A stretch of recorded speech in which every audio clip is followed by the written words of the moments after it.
Hello,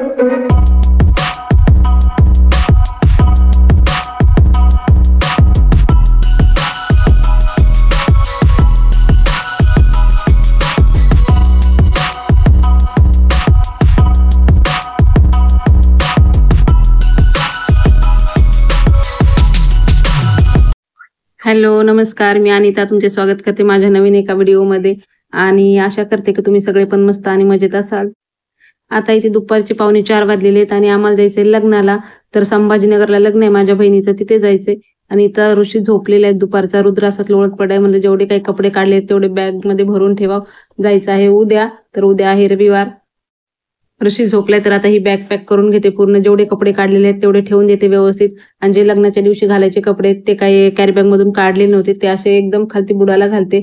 म्हणजे हे वरती काय त्यांचं काम वगैरे नाही म्हणून. आणि हे आहेत आमचे आहेराचे कपडे, तर आहेर द्यायचा असतो तिथे, तर हे पण असे कॅरी बॅग मध्ये ठेवले जेणेकरून मला ओळखू येतील.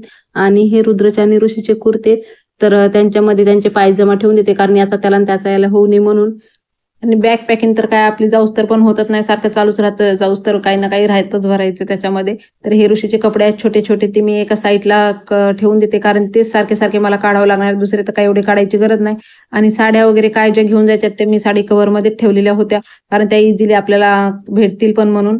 आणि इथे थोडेसे डायपर घेऊन जाणार आहे. ऋषीची औषधं एक, तर औषधाची गरज पडू शकते. मागच्या वेळेस ट्रेनवर त्याला ताप आलेला, तर औषध दिलेलं, तर त्यासाठी औषधं सोबत असलेले बरे. आणि हा जो छोटासा पाऊच आहे त्याच्यामध्ये पूर्ण माझी लिपस्टिक वगैरे मेकअपचं सामान आहे, ब्रश आहेत मेकअपचे, तर हे सगळं एका पाऊचमध्ये घेतलेलं आहे. आणि हा छोटासा खूप युजफुल असा ज्वेलरी बॉक्स आहे, तर याच्यामध्ये नेकलेस आहेत, यू पिन आहेत, सेफ्टी पिन आहेत, सगळं एकत्र असलं की आपल्याला तयार होताना सोपं पडतं. आणि हे सगळं मी साईड पॉकेटला ठेवून देते. औषधं, एक विक्सची बॉटल आणि ज्वेलरी बॉक्स. आणि तेवढं झाल्याच्या नंतर दुपारी मी जर आपले चैन असतात पायातले, ते खूप काळे झाले होते, तर ते पण घासायला घेतले. आपली जी पितांबरी पावडर असते बघा, त्याच्यावरती दिलेलं असतं तांब्याची, पितळेची किंवा चांदीची भांडी आणि स्वच्छ निघतील, तर त्याच्यावरती दिलेलं असतं. तर मी म्हणलं आता भांडी वगैरे स्वच्छ होतात तर आपले पायातले चैन पण होतील, म्हणून त्याने घासलं तर बघा खरंच आपले पैंजण हे खूप छान असे क्लीन झाले होते. आणि ही एक चप्पल आणलेली आहे मी. माझ्याकडे बूट तर 2-3 आहेत, पण बूट साडीवरती व्यवस्थित वाटणार नाहीत, म्हणून ही लोकल मार्केटमधून 150 रुपयाला ही चप्पल एक आणलेली आहे. आणि आपलं जे तोरण आहे मागच्या व्हिडिओमध्ये दाखवलेलं, तुम्हाला कंप्लीट झाल्यावर दाखवणार असं म्हटले होते. तोरण तर कंप्लीट होऊन बरेच दिवस झाले, व्हिडिओ पण टाकले त्याच्यावर, पण मला आठवणच नव्हती तुमच्यासोबत शेअर करण्याची. तर हे बघा माझं आता तोरण कंप्लीट होऊन असं दिसतंय. आणि ते घराचा आणि तोरणाचा कलर एक झाल्यामुळे जास्त उठून दिसत नाही. आज आहे रविवार, आज जायचं आहे लग्नाला. आणि इथे मी सकाळी डाळ खिचडी बनवून घेणार आहे, कारण आम्हाला घरातून 11 वाजता जायचंय. तर इथे डाळ खिचडी बनवायला घेतली आणि सकाळचा नाश्ता पोह्याचा केलेला आहे. आणि आता रुद्रला पोहे देते, कारण रुद्र लेट उठतो. आणि डाळ खिचडी नेली की ऋषीचं ट्रेनमध्ये खाण्याचं टेन्शन राहत नाही, तो पण खातो.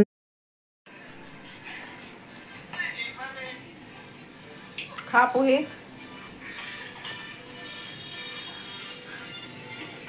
आणि रुद्रला पोहे दिले तरी त्याचं काही लक्ष नव्हतं, मोबाईलमध्येच लक्ष होतं, म्हणून त्याला म्हणलं खा पोहे. आणि जे पोहे रुद्रला काढून दिले आणि त्याच कढईमध्ये परत मी डाळ खिचडीला फोडणी देते, कारण परत जायचंय तर आवरायला भांडे वगैरे घासा, पूर्ण किचन ओटा साफ करा, तर त्याच्यासाठी त्याच कढईमध्ये फोडणी वगैरे देऊन घेते.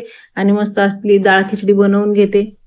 तेलामध्ये छान कांदा, टोमॅटो, अद्रक, लसूण जे आहे त्या भाज्या टाकायच्या, मसाले टाकायचे, छान डाळ तांदूळ टाकून परतून घ्यायचं थोडंसं गरम पाणी करून. आणि आता इथे जायची तयारी चालू आहे आमची. तर ऋषीला मेकअप करायचं नसतं, पावडर नाही लावायचं, टिक्का नाही लावायचा, काही करू द्यायचं नसतं त्याला, तसंच फक्त फिरायचं असतं.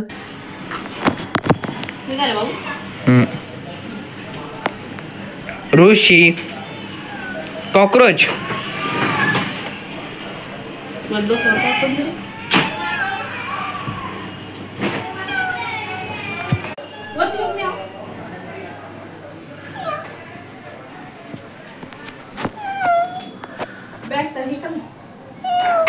आणि जाता जाता बघा आमच्या 2-3 बॅग झाल्या. एक बॅग तर मी कालच भरून ठेवली होती, आणि आता जाताना ह्या 2 बॅग भरलेल्या आहेत एक्स्ट्राच्या. तर आता इथे तयारी वगैरे झाली आणि फक्त निघायचंय घरातून. आणि बाहेर कुठे जायचं असेल तर सगळ्यात जास्त ऋषीला खुशी होते, कारण रिक्षामध्ये, ट्रेनमध्ये बसायला भेटतं, म्हणून घरातून जायचं म्हणलं की कधी एकदा बाहेर पडतो असं होतं त्याला. आणि लोकल ट्रेनमध्ये पण सगळ्यांनी पकडलेलं असतं वरती, तर त्याला पण तेच पकडायचं असतं. तर हे त्याला घेऊन उभे राहिले होते. आणि नंतर आम्ही बसलो आमच्या ट्रेनमध्ये, मेल ट्रेनमध्ये.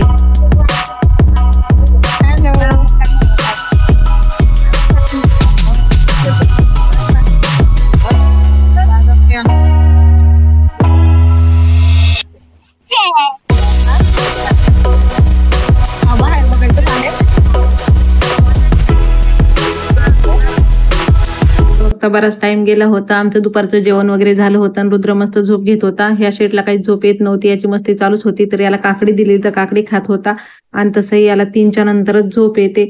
खाल्लं वगैरे थोडासा खेळला. आता दुपारचं ऊन खिडकीवरती आलं होतं आणि खूप गरम होत होतं. ऋषी पण झोपला होता आणि खिडकीच्या कडेला बसल्यामुळे झळया लागत होत्या. तर मी स्कार्फ बांधला होता आणि खिडकीला ओढणी लावली होती आणि खिडकी बंद केली तर गरम होत होतं. रुद्र आणि ऋषी मस्त झोप घेत होते.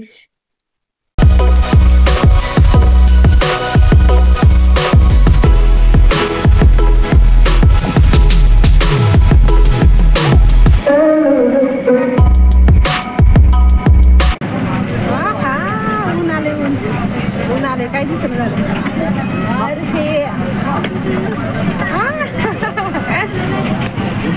झालं ऊन येते ऊन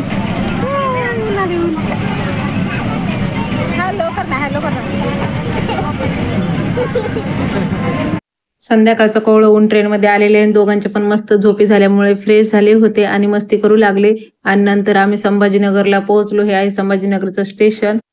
आम्ही घरी आलो, चहा पाणी वगैरे झाली आणि इथे बांगड्यावाली आलेली होती. तर आई काकू वहिनी सगळ्या बांगड्या भरायला लागल्या आणि इथे नवरीचा फोटोशूट चालू आहे मेहंदीचा. हे मस्त आराम करत होते भाऊ आणि आम्ही एकदमच काकूकडे आलो, कारण आम्ही मोठ्या स्टेशनला उतरलो आणि हे मुकुंदवाडीला. तर सगळे सोबतच आलो स्टेशनवरून. मी भैया आणि दिगंबरवरती येऊन बसलेलो आहेत. ऋषी आणि श्री पण आहे, श्रेयांश. तर यांची मस्ती चालू आहे. यांचं दोघांचं पण ह्या मोडक्या ट्रकवरून भांडण होतंय. आणि खालती काकू वहिनी ह्या सगळ्या कोणी बांगड्या भरते तर कोणी स्वयंपाक करते. आणि भैया मोबाईलमध्ये छावा पिक्चर बघतोय, त्याला घरी वेळ भेटत नाहीये. तर एक पिक्चर त्याने 2-3 दिवस झालं बघतोय. सांगतोय कधी कंप्लीट होतो काय माहिती. तर इथे पिक्चर बघायला त्याला मस्त टाइम भेटला आणि मुलं पण खेळत होते. हर्षद आणि खुशीला पण आता वरती आणून दिलेलं आहे आणि आता यांची कशी भांडणं चालू होतात बघा. आणि आजचा व्हिडिओचा इथंच एंड करते आणि उद्या आहे साखरपुडा हळद. Bye, good night.